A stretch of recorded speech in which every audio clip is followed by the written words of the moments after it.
Nagkaroon ng issue ng anomalya sa DPWH na sunog ang isang opisina nito sa Quezon City. Ang tanong tuloy, kahit ng mga opisyal ng gobyerno, sinadya ba ito? Yan ang Express Report ni Faith Del Mundo. Nabalot ng makapal at maitim na usok ang gusaling ito ng DPWH sa Quezon City. Positive alarm! Location DPWH building! Sa malayuan, kita ang lawak ng pinsala. Sa malapitan, kitang nagmula ang sunog sa gusali ng Bureau of Research and Standards. Nasa 2 oras din ang itinagal ng sunog. 2 ang nasugatan. Sa inisyal na investigasyon, nagsimula ang sunog nang sumabog ang isang computer sa loob ng Materials Testing Division. Wala pong documents pertaining to the issues na yung pong pinag-uusapan ngayon na naapektuhan po dahil kami po ay nagko-conduct ng research. Nangyari rin ng sunog habang nasa Senado ang ilang opisyal ng DPWH. I just want to know what is there in the DPWH Quezon City office that was burning a few hours ago. Ano ba naman doon? I hope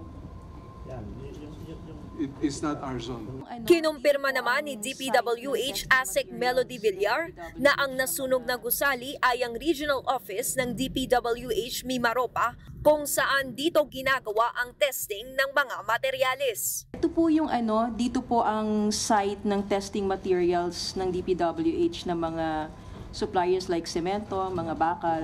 Dito po tinitest. So, we are looking into it already. Pero ito po yung testing site. Testing site? Wala mga dokumento ron? Of course, meron po, Your Honor. No. But most of it naman po nasa database na ng Central. Okay.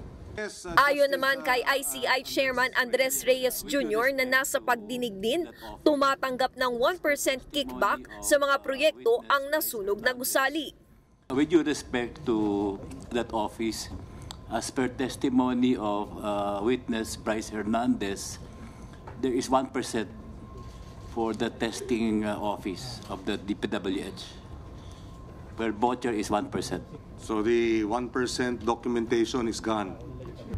Sa Mimaropa, matatagpuan ang probinsya ng Mindoro na nabulgad din sa Senado na may talamak na GUS at substandard flood control projects.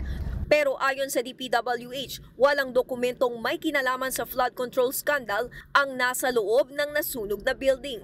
Pero ayaw pakampante ni Ombudsman Boying Remulla. Pinaiimbestigahan pa rin daw niya ito sa NBI at PFP para malaman kung sinadya ang sunog para mawala ang mga ebidensya.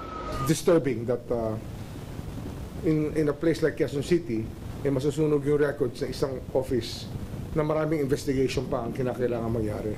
Nagbabalita mula sa Frontline, Faith Del Mundo, News 5. Mga kapatid, Nikki de Guzman po. Para sa pasada ng mga rumaratsyadang balita, mag-follow at mag-subscribe na sa social media pages ng News 5.